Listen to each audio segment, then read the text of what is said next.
because I am middle class, white, male, and healthy, am not qualified for months You're and not months going to and get months like yet. 2025. You might see one. They might give you a sugar Yeah, cube and say, "Here you go, dude. Hope for the best." yeah. I hope there's some left by the time I qualify. Yeah, I'm in that last. Well, probably the second to last group because they'll be the children will get it last. I guess 16 to what is it? 16 to 64. Basically, if you have no health problems, you're just kind of like we're out there. We're two. We're group two. We've got groups 1A through like X, and then us. Hey, Norm. Good to see you. Hi, Dan. How are you? Good. How are you doing? I am just flexing out and dusting off the cobwebs of last year. So,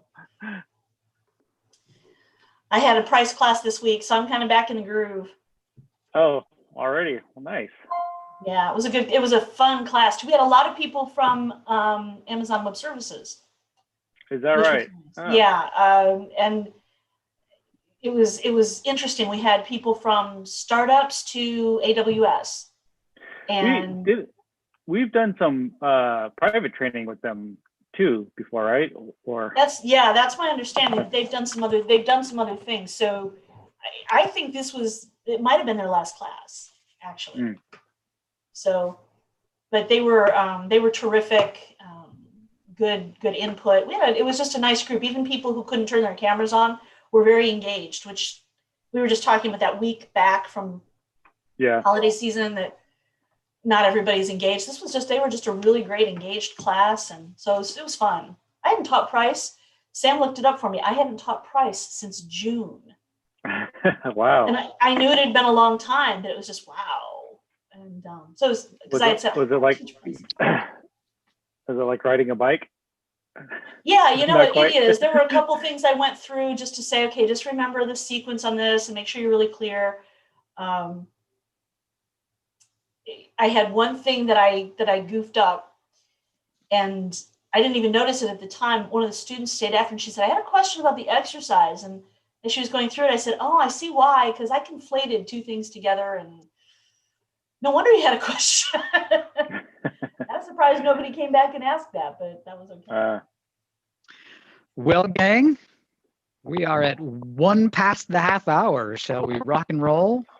Let's do it. Right on. Welcome to all those who are joining us. We are back after a holiday break. I'm sure that you just cried because we didn't have an AMA in those couple weeks there, but here we are once again. Never fear. If you're joining us out there in YouTube land, hello, welcome, glad to have you. Let us begin with a quick reminder up at the top. Of course, this is an Ask Me Anything format. So if anybody here in our Zoom room would like to jump in and ask a question or clarify a question, do so. It is loosey-goosey here with us today. And then also I want to throw out a quick plug for the Pragmatic Alumni Community. The PAC, as we call it, that's the forum for product professionals to exchange tools and examples and tactics. And of course, especially in times like these, it's more important than ever that everyone has a place where you can connect with your peers. And that's why we are pleased to offer a complimentary 1-year PAC membership to everyone who takes or has taken a public online product class. That is a fantastic new deal that you cannot afford to not take advantage of. So do that, career changer for sure. And with that, we have with us, once again, one of my absolute favorites. I say that every time, but that's because it's true. Pragmatic instructor Diane Pearson. Diane, how are you? I'm doing great. Happy 2021, everybody. Are we all glad that it's not 2020 anymore? Yeah, I got a great meme from a friend of mine the other day, actually, who he said I've tried the free trial of 2021 and I'm not interested. I'd like to return it, please. So hopefully we get more optimistic than that. But so far, I'm game. Let's do it. Let's have another year. I'm ready. I mean, it's I saw one too. Somebody said, who knew that 2021 was going to look at 2020 and say, hold my beer. Yeah, we're starting out in kind of a wild way, but hopefully it's going to get, hopefully the end of this year is going to be a whole lot better than the end of last year for everybody. We'll get there. We'll get there. That's And right. it'll mean big things in the industry as well, because we'll have lots of sort of pent up ideas and pent up demand and pent up sales as This well. is one of the coolest times. I mean, you know, it's a curse, but it's also a great thing to be involved in interesting times. This is the last year and this year are very, very interesting times to be on product teams. That is for sure. Yeah. So those folks on product teams have submitted some questions to us that will help them out in this coming year. Did you like that transition? I've been honing my transitions. Was that pretty good? Probably I shouldn't point out that it was a transition that destroys the effect. That would be the only thing. Here we go, Diane. Our first one here comes from Shaw. Shaw asks, I was planning to use my pragmatic training to start to develop a professional services arm to our company to add on value to the existing portfolio of products that we have. Is there a good way to approach this type of service model using the same framework or any recommendations for other resources that might be useful? How do you think she might go about something like that, Diane? You know, it's something that a lot of organizations do. I work for companies where we did the same thing. I spent a lot of time in the data and data analytics software industry. And it was a natural outgrowth to say, you know, we need some services around this to help people get the most out of their software, to understand best practices of how to leverage the knowledge they're gathering. And I worked in 2 or 3 businesses where we tried to do this. And one of them we did really well, and the other 2 we failed pretty miserably. But I will say that the pragmatic workflows, the pragmatic framework apply just as well to services as they do software, and to a large degree, hardware as well. And whether it's B2B or B2C, you can leverage all of those key tenets and ways of thinking that you've already heard. So things like, go find out what the market problems are and then respond to those. Don't go out with a service looking for a problem. Find out what their priorities are. Find out whether they're willing to pay. Experiment with that. Have that constant cycle of discovery and validation. The unique challenge when you go into any other type of business, so whether it's services to software or software to services or any combination, is always that your market knows you as one thing. You're very good. They trust you at this one thing you do today. You're going to have to really focus on the awareness, the launch, the building that offering in the minds of the market. So that's one piece of advice I would give you, is if you've spent a lot of time in your product development, building it in terms of really building it and defining it, don't let go of that building it in the minds of the market, because when you shift into a different space like that, it's just something they don't know about, even though you're going to be able to talk about it. In terms of other tools, I don't really know of a lot, but I was taking a look at my bookshelf. I've got one book, and then I looked for another one that I actually bird dogged with a couple people, and they thought it looked pretty good. One of them that I like that I have is How Clients Buy, and I think it's Tom McMakin, How Clients Buy, but it was specifically it's specifically about business services. I haven't read it in a while, but I thumbed through it really quickly. I'm like, oh yeah, this is really good. There's another one that's been written that I have not read myself, but a friend of mine said, you know, this is pretty cool. It's called Art's Lessons. And this is a guy named Art Gensler. So those are a couple books that I would take a look at. But mostly when you think about the pragmatic process and workflow, it absolutely works. Just be sure you're paying attention to that, building this in the minds of the market, as well as building out that business service. And you know, it occurred to me as you were talking, as a sort of next step, we do offer a tool in the Pragmatic alumni community, which is a sort of a recap of the foundations course. It's a PowerPoint that a person might take and use to present to their own company. Say when they come back from foundations, they've got all these great ideas. I'd like to implement these. There is a deck in the tools and resources of the Pragmatic alumni community that is specifically for doing that and for starting to implement all the great things that you learned in your Pragmatic Foundations course in your company first, and then of course you'd be able to evangelize those elsewhere if you wanted to as well. I'm really glad you brought that up, Eddie, because the other thing you can do with that now is you've been using Pragmatic for the other activities.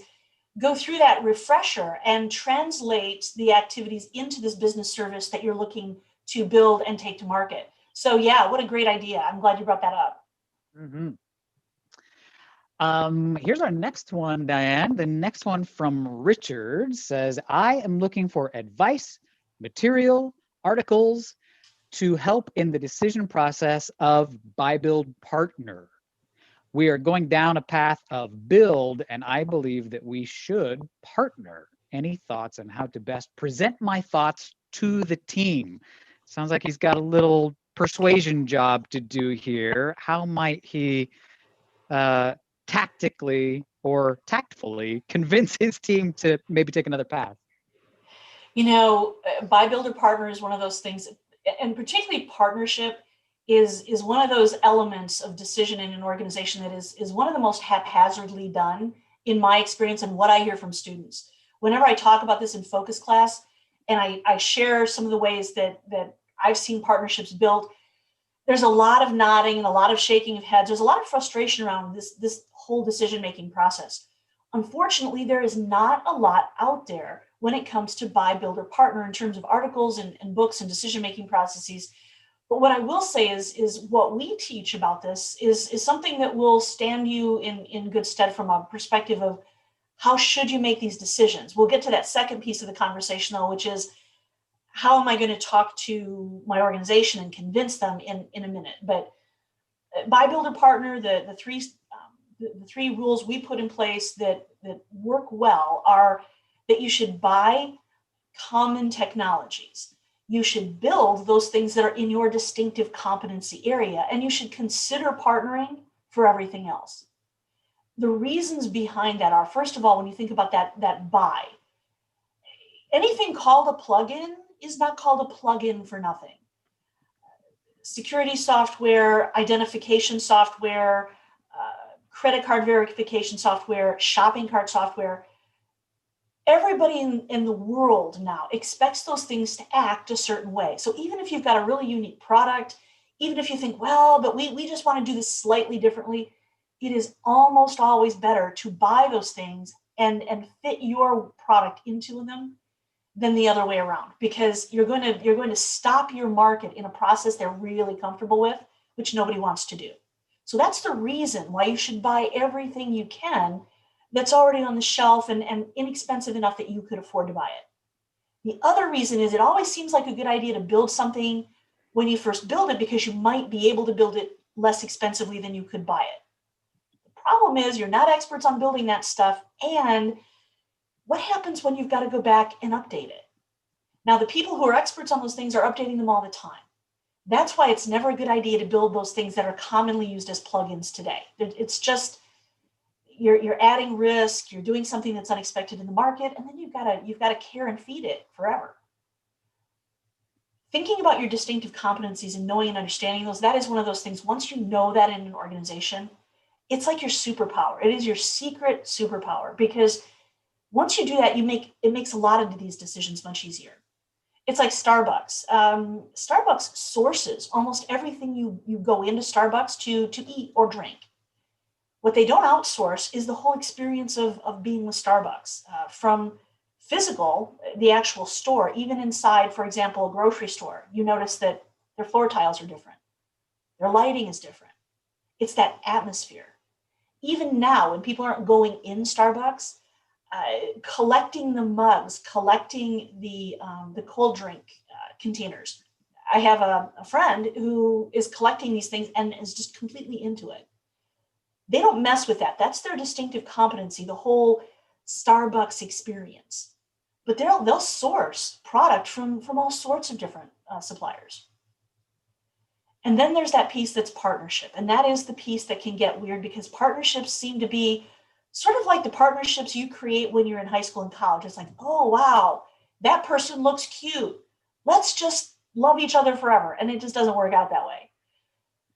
Unfortunately, partnerships in business tend to be almost that spur of the moment, based on almost nothing. And you look back on them and you think, what was I thinking? I don't know why this happens, but it does. So when you're thinking about partnerships, and if, in this particular case, why are we partnering? Why should we be doing this? What do we expect to get out of it? What are they going to get out of it? What's the written agreement we're going to put together? What's the time frame? And then what causes us to stay with this or not? Those are things you should be thinking about before you get into the partnership. Not just, hey, I met this person, they seem really great. Let's partner our companies together and just see what happens. That can be an incredible resource set. So the second part of that question is, okay, I really feel like we're doing the wrong thing. How do I convince them? The best way to convince them is to get some facts.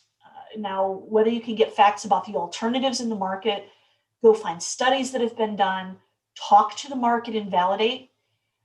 Don't make it about your opinion versus their opinion. That generally tends to happen in these emotional discussions. If you feel it's the wrong decision, ask yourself why you feel like it's the wrong decision, and can you prove that it could be? If it's an emotion and that can be proved, you're going to have a hard time, especially if you're the lone voice saying we shouldn't do it this way. But if it's something where costs could be compared, if it's something where a survey could help, get some data and present it dispassionately. That's what I would do. Good Now, luck with you that, though. mentioned, That's tough. yes, it will be. There will be some diplomacy involved for sure. Yes, there will. You mentioned that they should only choose to build if the product is one of their distinctive competencies. It's possible there may be some disagreement over what their distinctive competencies are. Maybe Richard thinks this is not our distinctive competency, which is why he wants to partner. And everybody else on the team says, well, everything we do is distinctive. All of our products are distinctive.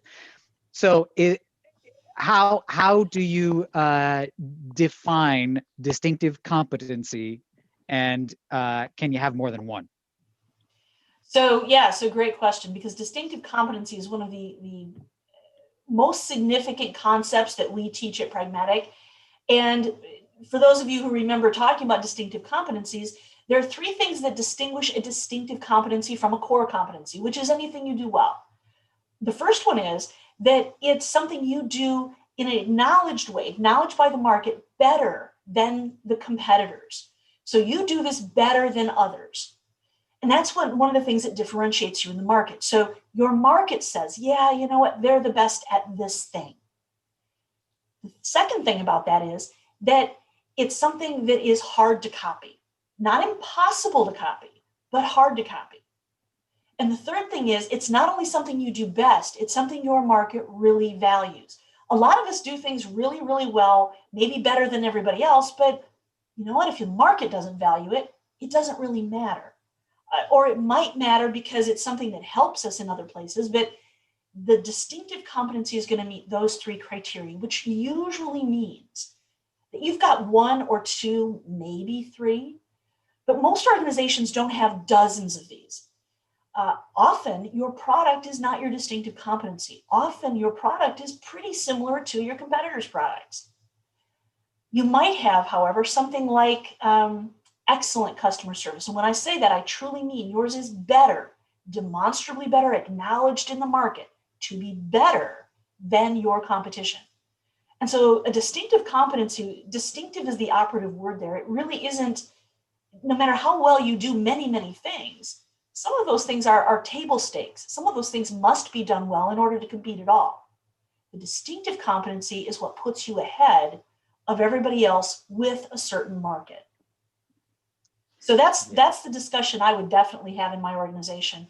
And I would just put the definitions on the table and say, okay, so let's, thinking of these definitions, let's put the things we think we do up there and say, does it meet that criteria? Does it meet that criteria? And my second question for each of those would be, how do we know? How can we prove that that's true? A lot of organizations I've worked with have said, hey, you know what, our customer service, second to none. Well, have you tested that in the market? Do they truly say so? And what are the elements they cite? Is it speed of service? Is it friendliness? Is it knowledge? What is it? Find out and get proof. Yes, Distinctive competencies are, they're tougher than you think. You can in maybe your marketing language says you're the best at something, but wishing does not make it so, right? Wishing does not make it so. Advertising does not make it so. Proof only from the market makes it so. Brilliant. There you go, Richard. That is a wealth of knowledge right there for you. Hope that helps. I have got one here from Sandy. Diane, Sandy says, what are some ways we can better make use of the marketing leads we are given and turn them into real successes? I've got all these leads. What do I do with them? Wow. Okay. Well, first of all, good problem to have. Yeah, right. It's a great problem to have. Wow, we've got so many leads. I don't know what to do with them. Now, I actually did a couple of process improvements in my career with leads. There are pitfalls in the whole lead process that can cause lead leaks. If you want to think about it that way, where a lot of leads are coming in, but at the end of the day, the actual close rate is lower than you think it should be. One of the elements can be speed to getting that lead to the sales team. How fast is that actually happening? Another thing could be, have you agreed with sales? Does sales think these are good leads? I'm not sure who Sandy is. It kind of sounds like Sandy might be somebody who works with sales or in sales. And so how fast are you getting leads to sales? Where are they going? Is it easier for them? Is it easy for them to get? Do they know who's getting what lead? Do they know what they're supposed to do with the lead? Are they getting all the information they need? So that would be one piece. The second piece would be, are the leads that actually could turn into sales? Or are they getting a lot of leads that, in fact, when they're qualified as sales qualified leads, end up dropping on the floor because they're not, in fact, good candidates? Marketing and sales should get together and say, here's what defines a good candidate. You should agree. Even if you think, well, sales is going to want a picture of an open checkbook. That's the only way they're going to take a lead. Well, if that's the case, start there and see how many of those leads they can close. And then maybe you can open that up over time. That's actually something we did. There was a lot of friction between my team, which was the product marketing team, and the sales team, because they said the leads were terrible. And we said, no, you're just lazy. And that discussion was not very productive. Yeah, I'm sure that went over big. Yeah, that was and I'll tell you, as an executive, the last thing that your senior leadership wants to see is you on one side of the table, them on the other, sitting like this and scratching at each other. It's not productive. So go to them and say, look, what's a good lead? Tell me what the characteristics look like. And volunteer some, because chances are you know a lot about what's going on out there in the market before it gets to them. So brainstorm this in a really positive way and then test it. We did this. We said, okay, this is what we've decided is a good lead. And it turned out we had 4 factors: right title, right industry, right time of year for us was really important. It was this very seasonal thing. And right amount of interaction, which we defined as a couple different things. Low interactions and high interactions. We had this whole process. A lot of organizations. And so when we did it, what we realized, first of all, is they weren't getting enough leads to make the revenue that we needed to make. So we opened it up and we tested it. We just kept testing it. We would report back. We would meet together. The sales team would talk about whether the leads were good or bad, but sales also was holding their feet to the fire by saying, okay, so far, this person and that person, you're taking 12 days to get to your leads. That's too long. We've committed to 3. And then we pushed that farther and farther back, where it was a 24-hour turnaround. And that helped us. That's just a very specific example of things you might want to consider. Have you defined what a good lead looks like? Have you defined how follow-up's going to happen? Have you gone back to check in and tweak the process? Those are all good things that will help. And then it does come down to, at some point, understanding who's in charge of what.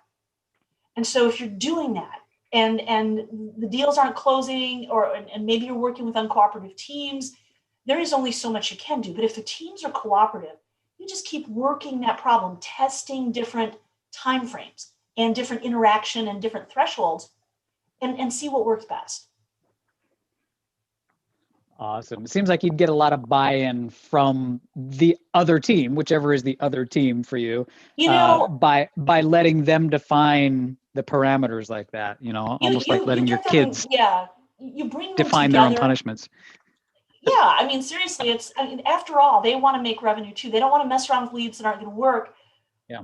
But also, we need to make sure they're at least trying some things we believe will work, and we need to work with sales very closely. I mean, there are different perspectives. They're supposed to be, but the more you work with them, usually, unless you've got other problems, it's going to get incredibly powerful results.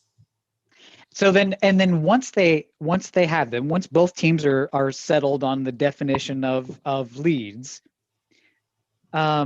is it just up to the sales team at that point? Turn those into sales? Is that the next step? Just go. Well, they're in do your job? charge at that point. However, the marketing team plays a huge role there because they still need tools to help them do that. And so, yeah, I mean, I think that's a great segue, Eddie. That's once they've got the leads, they are the ones who are negotiating, but talking about the tools that are helping them. So every once in a while, just doing a bit of a review of the tools they have available. Ideally, they're telling you on an ongoing basis, but maybe once a quarter, sit down and say, okay, well, these are the tools you've got, and are you using this one? Looks like nobody's downloading it. Oh, we didn't even know we had that thing. That looks pretty cool. Let us try it. Or maybe, yeah, I tried that and nobody cares about it. It's terrible. They don't believe it. You'll get a lot of feedback. Also ask the market and tell them what you hear from the market. WinLoss Interviews is the place you're going to find out. Nothing will tell you faster what's working or not. And that's from the market. It's very hard for anybody to say, oh, well, I don't believe that. Right. Always think about what they're using, what they're not using, get their feedback, get the market's feedback, and that'll help you actually probably build fewer things and build more effective tools for sales and for the market. Beautiful. There you go, Sandy. May your embarrassment of riches turn into wonderful sales this year. May with all of those leads those, turn right? into sales, Sandy. I hope they do. Next up, we've got one from Tobias. Tobias would like to know, what would you advise a business can put into place to be ready for market change without wasting a lot of time or spending a fortune? Oh, this one is near and dear to my heart. And I'll tell you what, has COVID been an object lesson for all yes. of us? Yeah, or what? I think this is our token COVID question maybe this time. I think it might be. And the thing about COVID has been such a horrible thing that, trying desperately to find some silver lining in this very thin silver lining, because it's just been a terrible, terrible thing, is that we now have a global unified experience. And for everybody, but also in our world, for product teams, nobody escaped this. I mean, for some people it was great news, for some people it was terrible news, but nobody escaped this. And I've talked to students over the course of the past year, and we tried to figure out, has there ever been anything, not even in our lifetimes, because in our lifetimes there has not. One student said, I think World War II maybe had this kind of global impact, but I don't know if it did. I really don't know. I mean, this is massive. It's global, it's massive, it's cross-cultural, cross-industry, and so we can all learn from it. And a lot of people are asking this question because they don't want this to happen again. So many businesses were so shocked when this happened. So how can you be ready for market change? Because hopefully this will never happen in our lifetimes again. I sincerely hope it doesn't, where it's this global, this catastrophic, this universal. However, it's probably happened to you since COVID started in your own industry, in your own markets, different things that had nothing to do with COVID, like industry regulations or competitors coming out of nowhere. Things are happening to us that everybody isn't seeing, but COVID is a great teaching moment. So the first thing is, the companies that were already listening to their market, that had that cycle of discovery and validation in place, fared much better than companies that didn't. And I will give you an absolute example, Airline 1 and Airline 2, and I won't mention their names, but we as instructors used to fly all the time. I mean, 40 weeks out of the year we were on the road. So we all belonged to big frequent flyer programs. Well, needless to say, COVID, we came off the road for our safety, for your safety. And the airlines, how they responded was fascinating. One of the airlines sent out an email instantly that said, look, we miss you, we love you, we want you back when it's time to come back. But in the meantime, rest assured that your frequent flyer status as like this double secret status, it stays the same through 2021. Don't even worry about it. We don't know what's going to happen this year. You're good to go until 2021. The other one, and it was literally the same day that I got this thing, it said, hey, we've got really cheap flights to Cancun right now. Great. Somebody who's listening, somebody who's not. So it was just, That's amazing. It was amazing. And now that airline eventually caught up, but I thought, here's an airline that is listening all the time. And if you're listening all the time, and there's a great article, and I tell all my students to read it, it has nothing to do with product management, really. It's about a grocery store here in Texas called H-E-B. Because we have a Gulf Coast, we have a lot of hurricanes. There's a lot of emergencies of that nature in Texas where, places are flooded, they need emergency supplies. This grocery store happens to be very good at listening to its market, and they mobilize very well. There are lessons you can take from this article. It was written last June, a long time ago. It was in Texas Monthly Magazine. Google it. It's the story of how they reacted to COVID-19. What it shows you as a product team, and the reason I like the article, is that in order to react to something, you have to be listening in the first place. They started calling Chinese grocery stores a year ago, December, when they started hearing about supply breakdowns and issues they were having in China. And they started calling their colleagues to find out what's going on the ground over there. What's happening? Are you worried? Where is this hitting? They also had, so the first piece is you've got to listen. If you're always listening, very, very few things will surprise you. You'll be amazed how few things surprise you if you're actually listening all the time.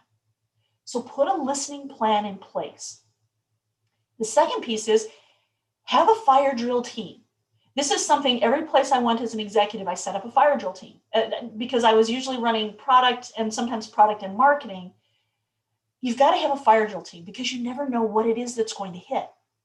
H-E-B didn't know if it was going to be a hurricane or a pandemic, but they knew they had to have a team when something hit, whether it was, maybe somebody got food poisoning from a deli item, or there was a hurricane or anything. They didn't know what they were going to have to deal with, but they had a team ready. And that team needs to include senior leadership and other decision makers who have each other on speed dial 24 hours a day, literally, who will mobilize to figure out then what to do. And everybody in the organization needs to know that this team exists and that they're going to make some decisions about what happens next and how that prioritization happens. If you want to listen to a good webinar about this, I actually interviewed somebody from Auto Trader. The automobile retail industry was very hard hit when COVID happened. Ironically, people still wanted to buy cars, but they didn't want to go to the lot. And so some people would buy them online, but the way you could buy them online, dealerships were really hemorrhaging and very worried because they hadn't put in place a lot of the things they could have. I've talked to 3 or 4 students since then who said, yeah, actually, I looked at the car. They had these amazing 3D views of the car, and they brought it to my house so I could drive it. We bought a car like that. It's a great thing to look at this, how they said, okay, we know we have to help our dealerships with the software we have, but also with other tools. They went to non-competitive but similar industries, the housing industry, a couple of other places. And so if you think about this, first, you have to really know your market. You have to be intimately involved in their world. You have to know and see what's coming for them and for you. If you have that, very few things will surprise you. And if you have this team, you can stand up and mobilize quickly.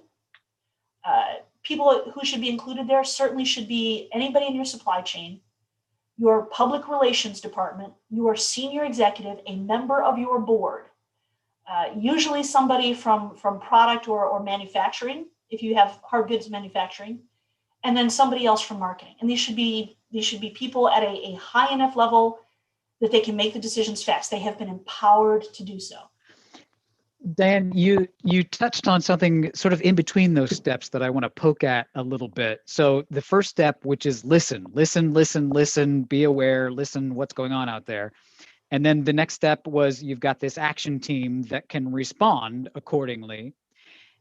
And briefly in there, you started to talk about it, but it seems like there's another skill in between there, which is once you're listening, you have to have the ability to recognize potential problems. Because you're going to hear, I mean, it's noise, right? If you're listening everywhere all the time, Right. you've got so much information. How do you cultivate a skill for finding the problems there, or is that something that just comes with experience? Or is it only a certain personality type that can say, hey, this one out of all this noise is going to be a problem for us? Go ahead, action team, do your thing. How do you pick the problems out of all that noise? That's a great question, Eddie. And I suspect that that would be a question that Tobias would ask too. So how do you do that? One thing is you do educate the entire organization. So your whole organization should understand that they should be observant. I noticed this, if we go back to the grocery store, I noticed this aisle is bare of cleaning products or certain types of cleaning products. People keep asking about this. There should be a communication method inside the company to report those things. Also, that team, that fire drill team, should be assessing some of these things that come up. So they should be looking at things and saying, we need to take a closer look here or we don't. And how do you know? That is one of the most difficult things. And the short answer is you really don't know. I mean, some things you know because you've learned. HEB, this particular grocery store, they're ready for hurricanes. I mean, they know exactly what to do because it happens a lot in Texas. They probably wouldn't be as ready for, say, COVID-19. But what they had in place was, first of all, they knew that they were having problems with supply. So if you think about the problems you could see, customers are asking you for things you don't have. Customers are leaving you for new reasons.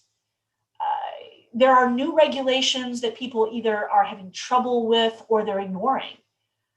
There are, you can brainstorm some of these things, but you can also say, what if I don't know it's a problem? I'm somebody stocking at HEB. I see something. What should I do if I just don't know? If you see something, say something. That's a really good policy to put in place because you can scale those things to a group that can weed through them. And maybe that group is even a group that sits below the fire drill team. Yeah. It seems like some of the most tragic examples are where somebody at a lower level noticed a problem, reported it, and it stopped. Yes. And then there was a tragedy that could have been avoided. Well, and a lot of times, that whole when is it enough of a tragedy to act, and then what do you do about it? Those are going to be the biggest challenges you have. But if you're thinking about how is this impacting my market, what's going to happen to them? Well, I mean, if you think about HEB or you think about car dealerships aren't going to be able to sell cars if people can't come to car dealerships. So how am I going to help my market? And that's what they thought about. They knew the problems their market would have because they listened all the time. And then they very quickly brainstormed. They had a team in place that didn't have to get a lot of extra approvals. And they were the ones responsible for acting. That's a lot of responsibility for a team, which is why you need some senior leadership on that team. The other thing they did was, and this is you'll hear me say this in class, once you've got something on a release plan, you don't mess with it. Roadmaps are one thing, but if you're actually working on products, you're putting things out, you're releasing them, you're getting them ready for market. However, COVID was an example of where everybody should have said release plan, put it on the table, and let's start seeing what still makes sense. If you didn't do that before, you should be doing that now because this year is going to be the transition year. What's going to happen? Some of the things that changed are going to stay this way forever. Some of them are going to go right back to the way they were, and some of them are going to be a little different. If you're not listening now for those subtle changes, you're not watching, listening, not just to your market, but to healthcare, to health advisors, to all the things that are around this tragedy, start. Yeah. Tobias, that should get you going. There is good tips Good luck. in that one for you, buddy. This is tough. Let's see. We've got a little more time. I got another couple here. Let's choose this one from Desmond, who asks, after taking the pragmatic training, we have really begun digging into win-loss interviews now more than ever. Good job, Desmond. My question is, how can I best leverage that information beyond just if we won or lost a deal? So he's learning that they won and that they lost, but what else can you learn from those interviews? First of all, Desmond, big cheers for Desmond. Let's give Desmond a round of applause. I'll tell you what, win-loss interview is the gift that keeps on giving. And so the fact that you started doing those, you're gathering that knowledge, yay you, because that is going to help you so much. So how can they help you? What can you do? Well, the first thing is, from your perspective, you are looking for patterns in that knowledge. If you hear the same thing a few times, that's discovery. So you've learned something new. Hey, I've heard a couple times that the reason they're not staying with us is because actually they never heard from us until we did the win-loss interview. That's why they're leaving. Or they didn't buy from us because of this thing. My husband had this happen. My husband was a product manager in the electronic publishing industry. And he worked for a great big publisher, and there was another great big publisher. And in this particular area of publication, they kept losing deals to these other folks. Now, these particular deals were to publish the journal for associations. So like the American Dental Association or the New England Journal of Pediatrics, something like that.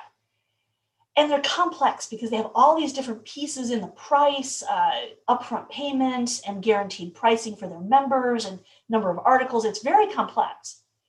And so they started doing loss interviews on these. And what they discovered was it wasn't that people thought they were bad at publishing.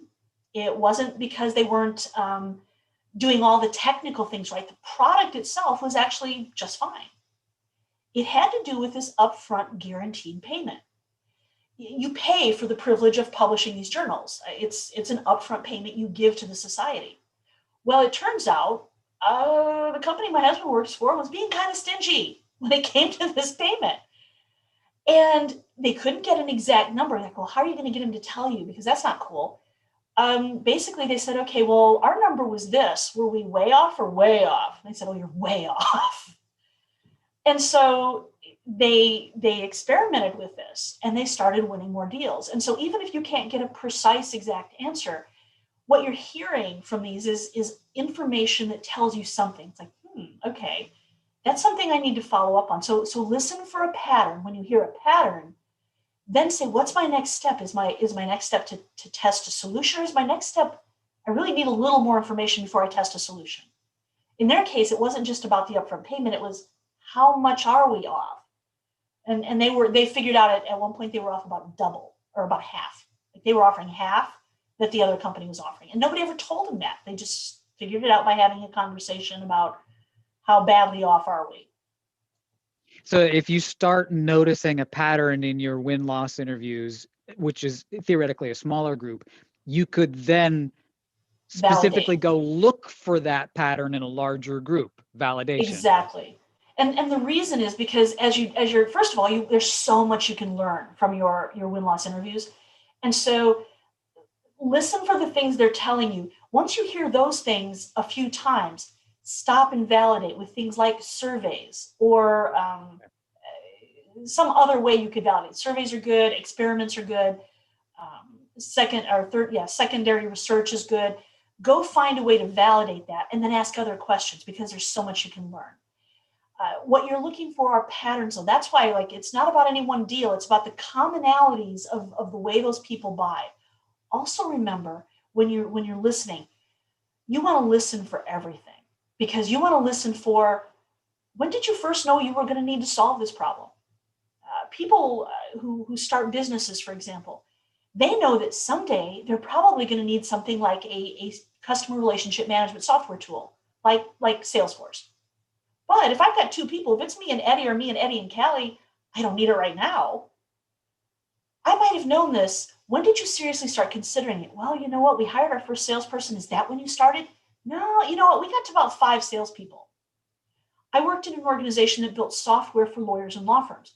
And what we had discovered from our win-loss interviews was that they didn't start considering even thinking about buying certain types of software until they had 5 attorneys in the law firm. 5 was the turning point. Now that was actionable information for us, because once we could find that out in the world. If they had 5 attorneys, we knew we could pitch something. If they didn't have 5 attorneys, we knew that certain things were not going to be interesting to them. We didn't even send our salespeople to those firms with that kind of product. So ask them everything. When did you first know you were going to have to solve this problem? What happened next? Who did you talk to? Who did they talk to? What happened next? And so gather all of that information and gather it from as many people involved in the buying process as you can. Those would be my pieces of advice on win-loss. But win-loss, it's just the gift that keeps on giving. So many, we tend to over-listen to our users. We tend not to listen to buyers very much. Desmond, great job. There you go. There's your next steps. And good luck. Yeah, thank you. I'm so glad you're doing it. Yay. I'm going to wrap us up here with one last one, Diane. It's my favorite kind of questions that we ever get, which means it's also a shameless plug, because Shannon would like to know, I am a new member of the Pragmatic alumni community and was wondering, what are the best ways to network or learn more about all that it offers? Shameless plug time, Diane. Do it. Don't we love Shannon? Yay for Shannon. Oh, yes, the shameless plug. Seriously, though, Shannon, welcome to the pack, because the pack is a great place to be. We drop in as instructors into the pack frequently, and I'll tell you, there are a lot of great conversations going on in the pack. So how can you make the most of it? First off, fill out your profile. So go in, fill out your profile so people can get to know you. Second, find your tribes. There are tribes in the pack, and those are groups. So what are you interested in? Go join those groups and start listening, and ask questions. What do you want to know? What are the things you're working on right now that you're frustrated about? Put those questions into your groups, into the tribes, and you'll get incredible answers back. So absolutely, do those 3 things to start. Get involved, get interested. The other thing I would say is, if you're really interested in participating, the things that I do, I try to systematize it as much as I can, because otherwise I just don't do things even that I want to. Set aside a time during the day. Maybe it's like Thursdays at 7:30 a.m. or Thursdays at 8:30, like right before you start or right before you go to lunch or something, where you say, you know what, I'm just going to spend 15, 20 minutes here. Not a lot of time, just a little bit. And make it a weekly thing that you actually do, because that will help you stay engaged and get the information that you want. Also, you'll find the more active you are, the more active people are around you. So those would be the things I would do. And definitely can't wait to see you there. Welcome. And I can speak with a little bit of insider knowledge here, but Shannon, if you're enjoying the pack right now, I can promise you we're so excited about it. It's the, already the industry leader for such things. But if you think it's cool now, just stick around, because the plans that I have heard are going to blow your mind. So it's only going to become more useful and more career changing. That is so exciting. And I noticed that Callie posted in the chat, in case nobody's seeing the chat. We also have a new member call with our community team that will take you through more in depth what it offers each month and answer any questions. There is a lot of new member engagement, so a lot of onboarding to help you get involved. So yeah, take advantage of all of it, and make time regularly in your schedule. Not a lot of time, just a little bit of time every week to get in there and engage. Beautiful. Thanks for that, Callie. And thank you especially to Diane for coming and bringing your experience and your wisdom to us. Just so invaluable for all of us. And I better put a quick plug for the next in our product chat series, which is also back after a break now. The next one's going to be Tuesday, January 12 at 1:30 p.m. And we are going to welcome our own Pragmatic instructor, Amy Graham, as well as Pragmatic's design practice co-director, Jim Dibble. They are going to be discussing how product management and design have evolved as separate outside-in focused practices. And they're going to talk about how those 2 teams can work more effectively towards successful products and experiences. So don't miss that. That Of is going course, to be a good one. Yeah, if We're you can put really this on excited your about calendar, that one. it's going to be a We've good one. We've got the new Pragmatic Institute design course, which is just about to launch, that I'm sure they will mention as well. Whole new vertical for us that is just going to change everything. The regular time for the AMA, we're back on schedule, of course. So join us every Friday right here at 1:30 p.m. Eastern time for another Ask Me Anything session with a pragmatic instructor like Diane. Diane, it has been an absolute blast, as always. It's been super fun to be with you guys today. Hey, take care, everybody, and enjoy. Have a great 2021. I'll be seeing you again in a few weeks. Do it. Stay safe and healthy.